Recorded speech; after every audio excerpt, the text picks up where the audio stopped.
Selamat pagi dan salam sejahtera buat kita semua. Hari ini kita akan membahas tentang bab 3 yaitu anekdot. Apa sih itu anekdot? Apa ciri-ciri anekdot dan struktur anekdot? Oke. Eh, dalam Kamus Besar Bahasa Indonesia, anekdot itu adalah cerita singkat yang menarik karena lucu dan mengesankan. Biasanya mengenai orang penting atau terkenal dan berdasarkan kejadian yang sebenarnya. Tapi, beda anekdot dengan humor. Jika humor itu hanya membawa kelucuan saja, tetapi kalau anekdot ada unsur humor, ada unsur humornya, lucu-lucunya, tetapi di dalam unsur humor itu terkandung sindiran. Oke, jadi beda ya. Oke, mari kita lihat ciri-ciri anekdot. Yang pertama menceritakan orang penting, karena biasanya yang disindir adalah orang penting karena kemudian menyindir sifatnya. Menggelitik artinya lucu ya.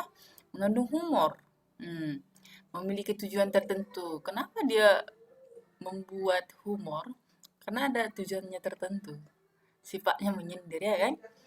Kisah menyerupai dongeng dan kemudian cerita terhubung umum dan realistis. Kejadian nyata ya. Oke, kita lihat struktur teks anekdot itu apa. Ada abstraksi, orientasi, krisis, reaksi, dan koda. Abstraksi berarti perkenalan, ya. Perkenalan. Ini biasanya di awal paragraf untuk menggambarkan mengenai teks tersebut, ya kan? Kemudian, jika sudah masuk orientasi, berarti ini adalah awal kejadian cerita pada bagian menjelaskan latar belakang mengapa peristiwa utama dalam cerita itu terjadi. Kemudian, ada krisis. Krisisnya itu adalah puncak. Berarti kalau sudah puncak, disitulah kira-kira terdapat lucunya. Oke, bisa ya. Kalau sudah dapat lucunya, di dalam krisis itulah. Kita lihat nanti ya. Dengan yang unik nanti ya. Oke. Kemudian ada reaksi. Setelah mendengarkan hal yang lucu dan menggelitik nanti, reaksi si pendengar bagaimana? Ini dia ya. Reaksi ini berupa masalah menggunakan cara-cara yang juga unik dan berbeda ya. Dan koda endingnya pastinya. Bagian penutup cerita. Oke, kita lihat contoh dari anekdot sendiri.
cerita sistem peradilan yang tidak dapat menangkap siapa sih pelaku sebenarnya. Jadi lucu.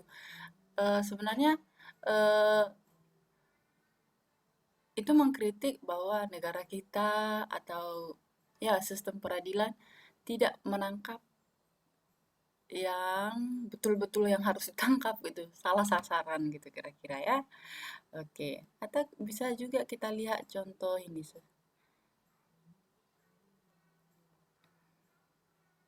Oke, ini adalah contoh aksi maling tertangkap CCTV. Langsung kita lihat strukturnya ya. Seorang warga melapor kemalingan, itu adalah abstraksinya. Kita lihat percakapannya. Pak, saya kemalingan. Kemalingan apa? Mobil, Pak. Tapi saya beruntung, Pak. Itu orientasinya ya. Polisi. Kemalingan kok beruntung? Iya, Pak. Saya beruntung karena CCTV merekam dengan jelas. Saya bisa melihat dengan jelas wajah malingnya. Sudah minta izin malingnya untuk merekam. Kan ini bagian humornya kan? Masa iya kita mau minta izin untuk merekam ya kan? Sudah minta izin malingnya untuk merekam katanya. Ini krisis ya. Itulah bagian lucunya. Oke, bagaimana reaksinya? Belum. Sambil menatap polisi dengan penuh keheranan. Polisi, itu ilegal, Anda saya tangkap. Kan jadi salah sasaran. Pelapor hanya bisa pasrah dan tak berdaya. Itulah kode endingnya ya. Jadi itulah salah satu contoh dari anekdot. Banyak sekali kejadian yang tidak eh, tepat sasaran, itulah kira-kira untuk anekdot. Oke, itulah dia anekdot. Kemudian kita harus bisa nanti menangkap arti lucunya apa, sindirannya itu apa gitu, sindirannya untuk siapa gitu kira-kira. Jadi kita harus bisa cermat menganalisis ya. Oke, bagaimana kita cara menangkap makna tersirat dari teks anekdot ini? Ah, Langkah-langkahnya satu, membaca secara keseluruhan teks anekdot, memahami unsur-unsur dalam teks anekdot itu, menangkap aspek lucunya, hal konyol apa ya dan jengkel apa dalam teks anekdot itu kira-kira. Jadi kalau udah ada aspek lucunya itu nanti bagian krisis ya nak ya. Kemudian menangkap makna tersirat berupa kalimat sindiran atau amanat dari teks anekdot tersebut. Oke, itulah dulu